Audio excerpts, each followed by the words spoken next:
पहला कुरिन्थिया 11 उसकी 25 आयत। इस रीति से उसने बेयारी के पीछे कटोरा भी लिया और कहा, यह कटोरा मेरे लहू में नई वाचा है, जब कभी पियो तो मेरी याद के लिए यही किया करो। वाचा का मतलब होता है एक एग्रीमेंट। एक एग्रीमेंट एक या दो लोगों में, एक से दो लोगों में, यानी एक जन दूसरे से एग्रीमेंट करता है, वाचा बांधता है। जिस तरह पुराने नियम में लोग वाचा बांधते थे, तो उस वाचा को जब बांधते थे तो अपना लहू बहाते थे, तो उसे ब्लड की वाचा बोला जाता है। आज भी मिडिल ईस्ट देशों में जब कोई दो लोग एक बात पर सहमत हो जाते हैं और अपने ब्लड को थोड़ा थोड़ा बहाकर उसे ब्लड की वाचा बोलते हैं, कि जो ब्लड की वाचा है वो कभी चेंज नहीं होती, जो खून की वाचा है वो कभी भी बदलती नहीं है। तो परमेश्वर ने कहा ये एक नई वाचा है। पुरानी वाचा में जानवरों का लहू बहाया जाता था और वो जानवरों का लहू तुम्हारे लिए परमेश्वर से दया को मांगता था कि तुम्हारे पापों को माफ कर दिया जाए। लेकिन जीसस क्राइस्ट ने कहा कि जब मेरा लहू बहाया जाएगा तो मेरा लहू उत्तम बातें बोलेगा, और जानवरों का लहू तुम्हें एक बार साफ करता है और उसके बाद हर साल तुम्हें वो लहू बहाना पड़ता था, लेकिन मेरा लहू तुम्हें एक ही बार में साफ कर देगा। इसलिए परमेश्वर ने कहा जब कभी पियो तो मेरी याद के लिए यही किया करो। उत्पत्ति 4 उसकी 10 आयत में जब हम पढ़ते हैं तो उसमें परमेश्वर ने लिखा है, उसने कहा तूने ये क्या किया है, तेरे भाई का लहू भूमि पर से चिल्लाकर मेरी दुहाई दे रहा है। वचन कहता है जब कैन ने हाबिल को मार दिया तो हाबिल का लहू धरती पर से परमेश्वर की दुहाई देने लगा कि मेरा न्याय किया जाए। और इसीलिए 12 की 24 इब्रानियों में लिखा है, और नई वाचा के मध्यस्थ यीशु और छिड़काव के उस लहू के पास आए हो जो हाबिल के लहू से उत्तम बातें कहता है।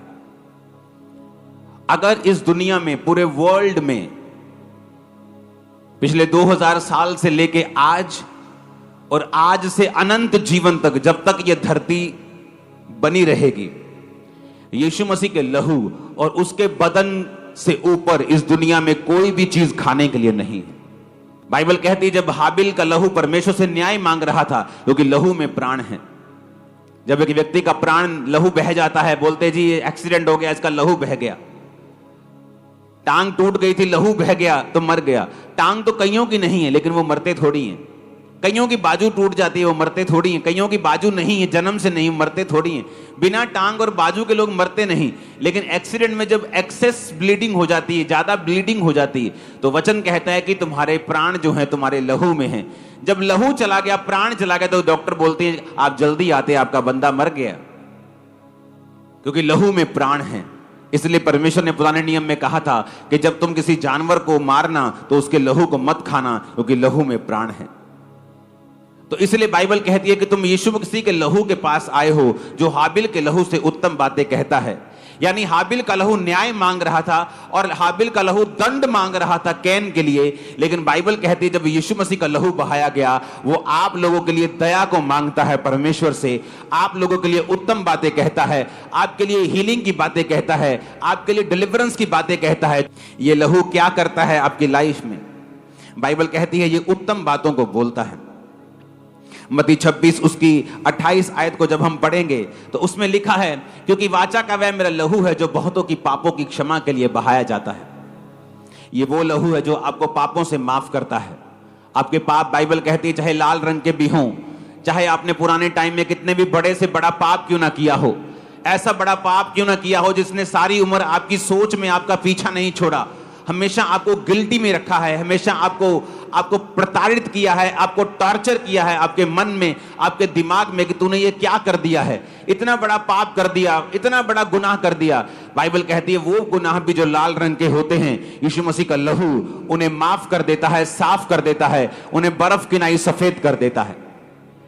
आज जब आप परमेश्वर के लहू को पिएंगे और इसको ग्रहण करेंगे, तो फिर से अगर आप अपने पापों को याद करेंगे कि मैंने फलानी टाइम पर ऊपर ये पाप किया था, अगर उसकी गिल्टी अभी भी आपके मन में है तो वो शैतान की ओर से है, परमेश्वर की ओर से नहीं। क्योंकि जब परमेश्वर का लहू आप ले लेते हैं, माफी को मांग लेते हैं, बाइबल कहती है परमेश्वर भूल जाता है आपने कौन सा गुनाह किया था। यदि परमेश्वर भूल जाता है तो आप भी भूल जाइए आज के बाद।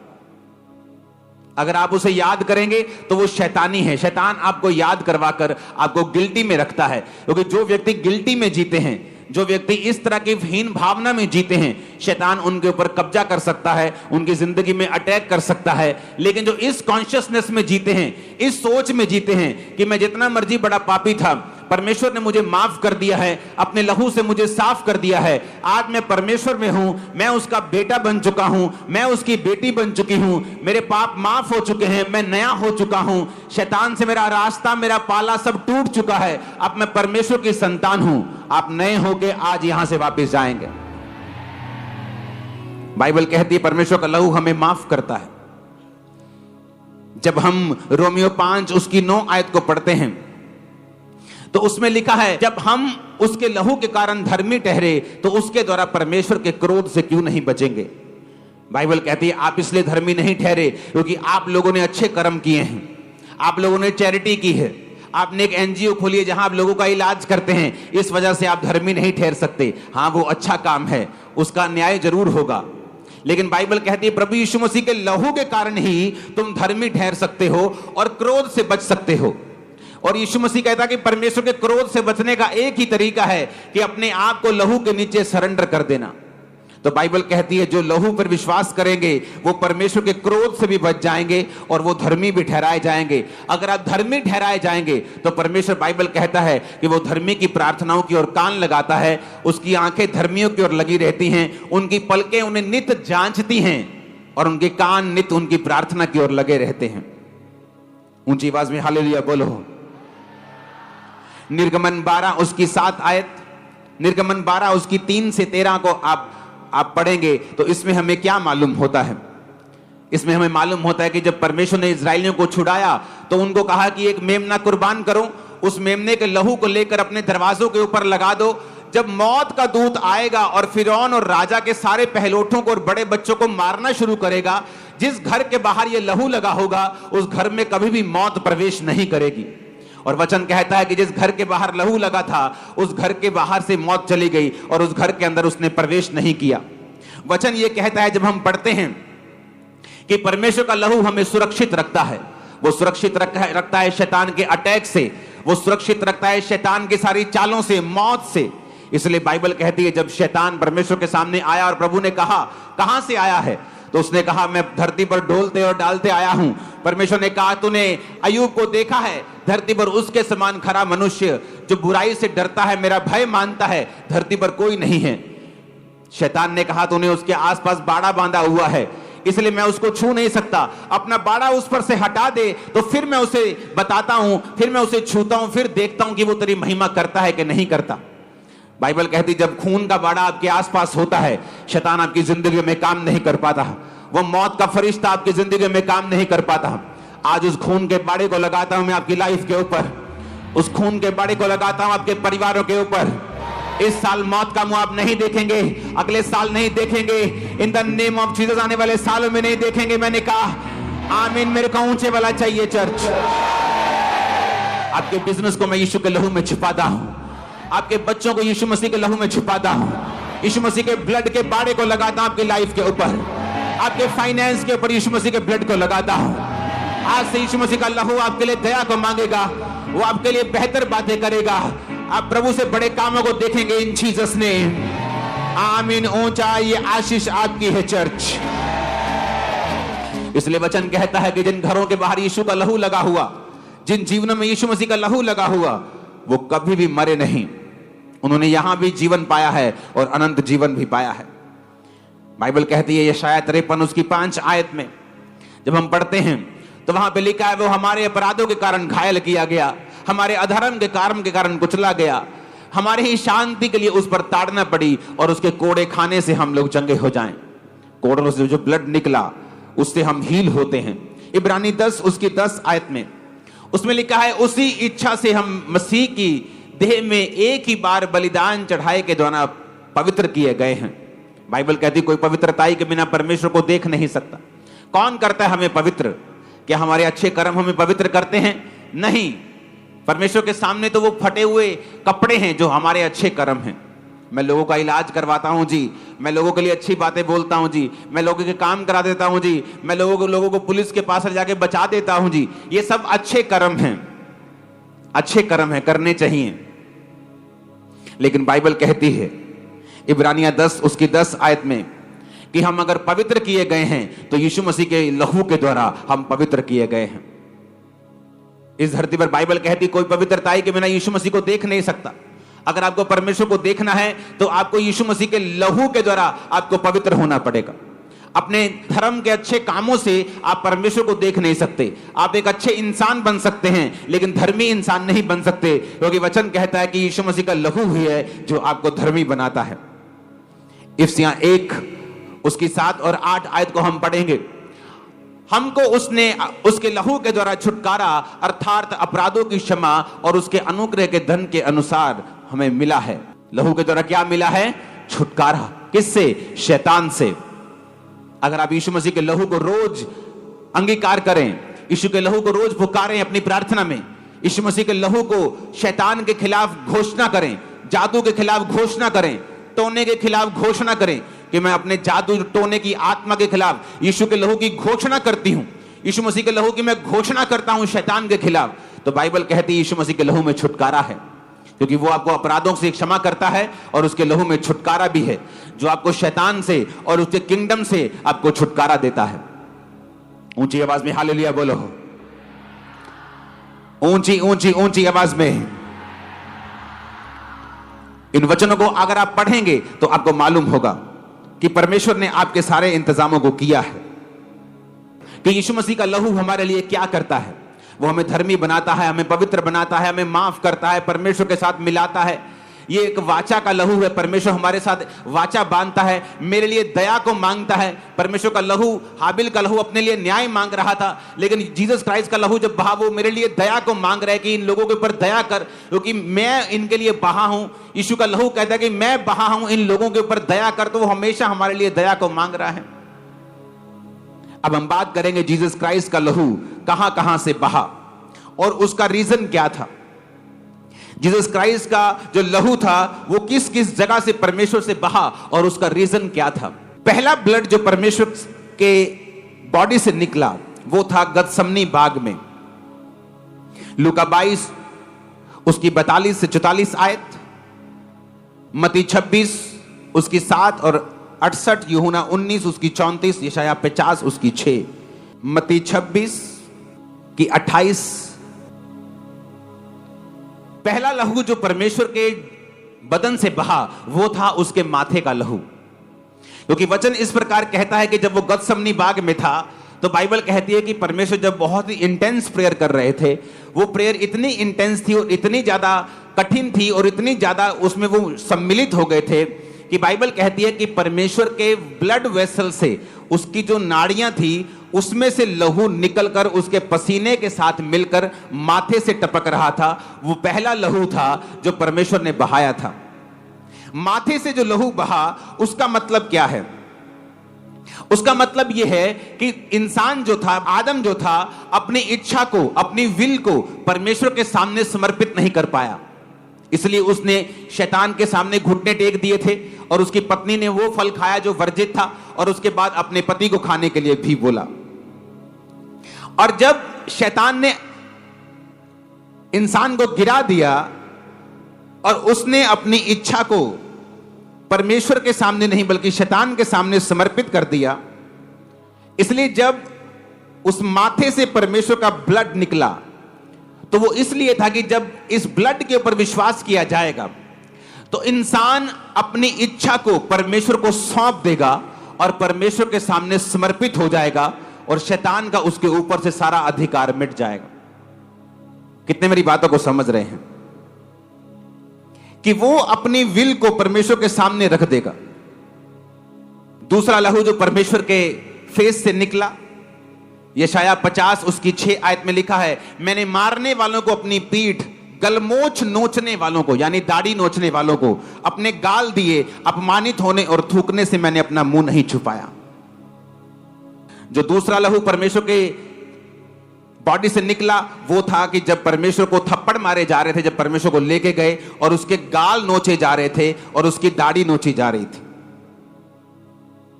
जब उसके दाढ़ी को नोचा जा रहा था तो वो ह्यूमिलेट हो रहा था, वो बेइज्जत हो रहा था, उसकी रेपुटेशन को खराब किया जा रहा था। और जब आप उस लहू के ऊपर विश्वास करते हैं जो परमेश्वर के गालों से बहा, तो आप फिर यह भी बिलीव करते हैं जो उसके फेस से बहा, फिर आप यह भी बिलीव करते हैं कि वो आपकी खोई हुई रेपुटेशन को वापस कर देगा।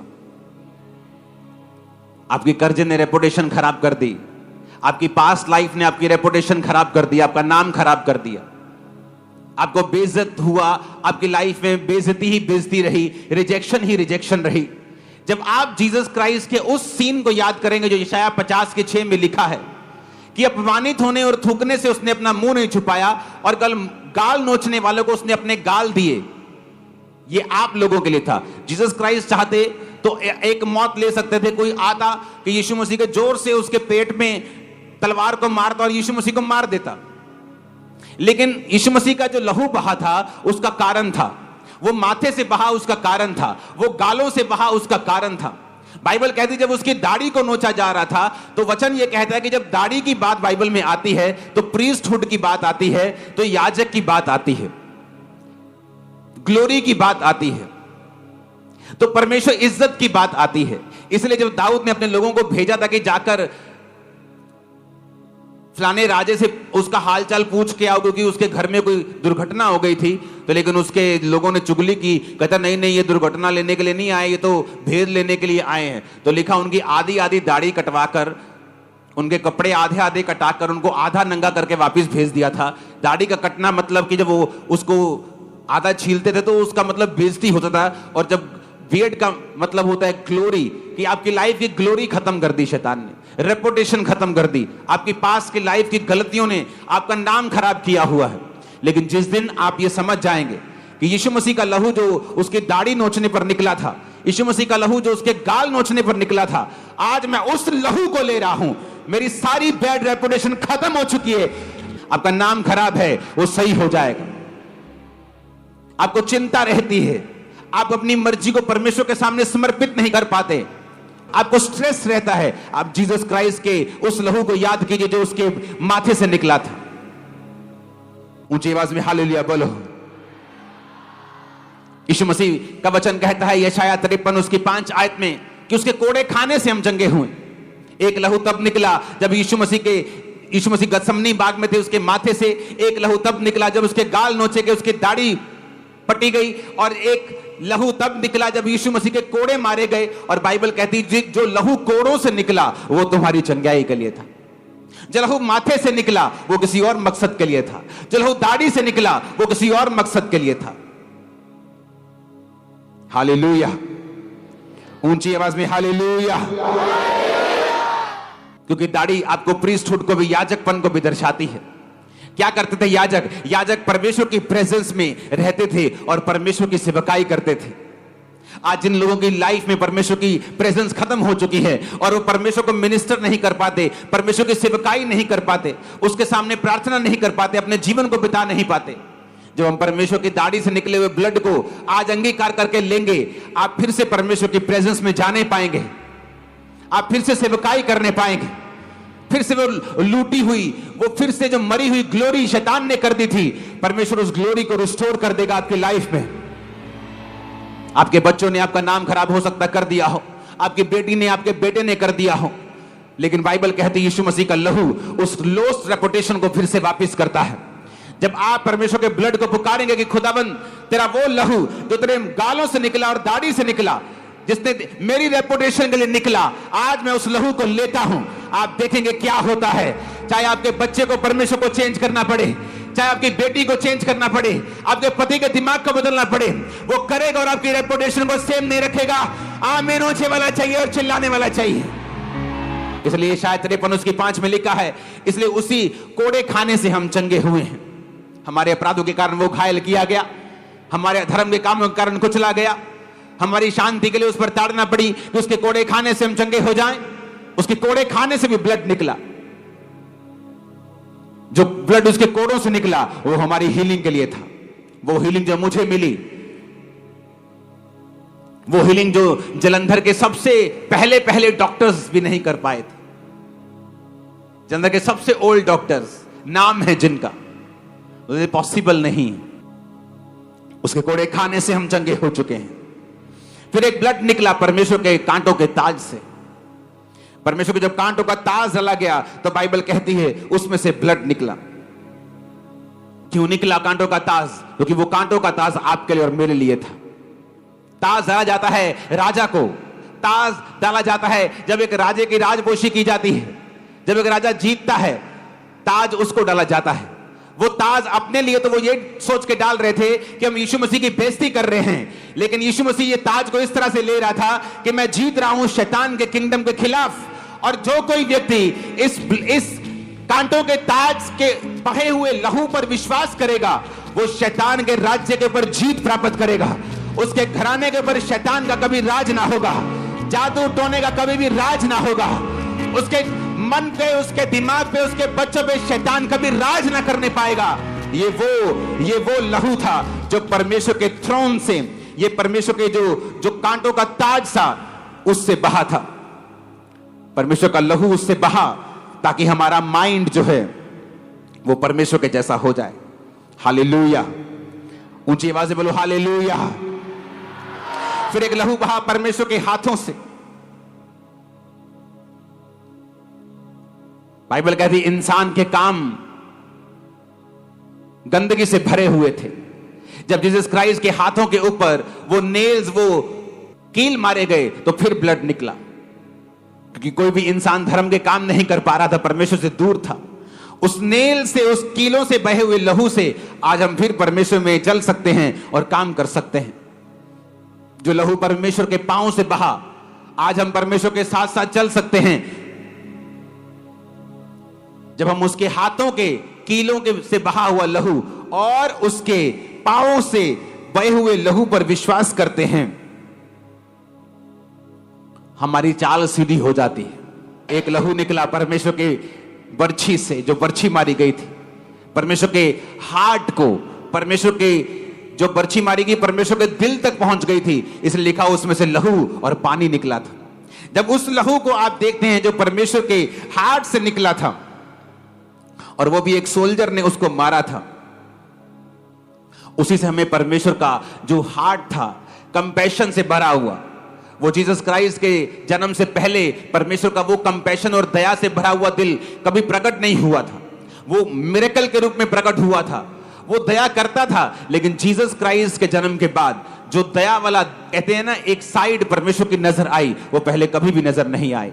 एक धर्मी में एक शरीर का काम उसके लिए बड़ी रुकावट बन सकता है।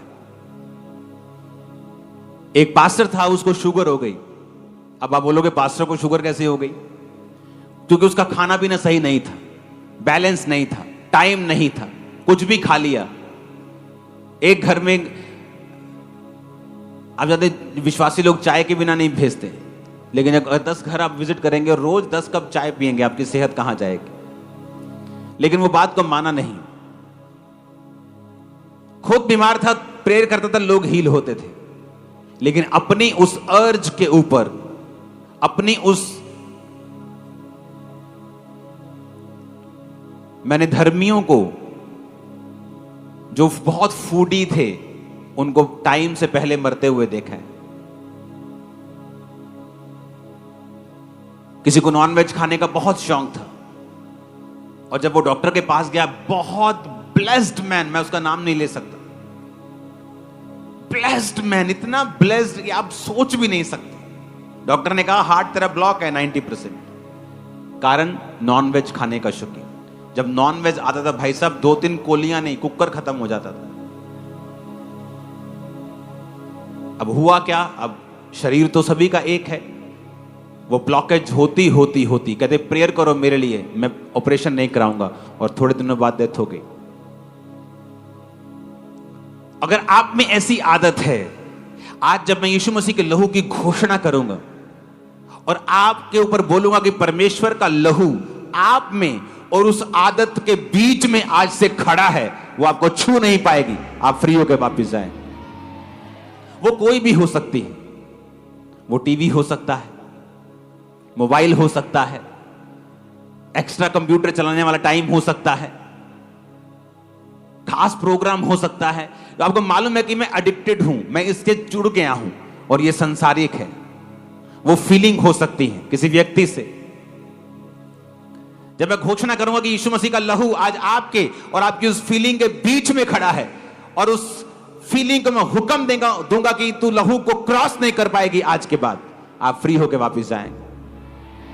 वो एक नशे की आदत हो सकती है, आपके घर में, आपकी लाइफ में कुछ और हो सकता है, कुछ ऐसा हो सकता है जो आपके लिए एक रुकावट है। जब मैं लहू की घोषणा करूंगा कि यीशु मसीह के पांव के ऊपर जो नेल्स लगे, जो कील लगे, उससे लहू बहा, उसका मतलब है कि अब आप परमेश्वर के साथ चल सकते हैं। जो लोग नहीं चल पाते, आप चलते हैं तो अटैक होते हैं, जाल डोने के, अलग अलग तरह के, आज के बाद लहू की घोषणा के बाद आप चल पाएंगे और परमेश्वर आपकी चाल को अच्छी रीति के साथ रखेगा। आप मेरी बात को समझ रहे हैं कि नहीं? अगर आप में से बीमार हैं तो लहू की घोषणा मैं करूंगा कि जो उसके कोड़ों से निकला और आप लोग आज हील होंगे। आमीन। ऊंचा ये आशीष आपकी है। परमेश्वर के वचनों को सुनने के लिए हमारे चैनल को सब्सक्राइब कीजिए और हमारी लेटेस्ट वीडियो सबसे पहले देखने के लिए बेल आइकन को प्रेस कीजिए।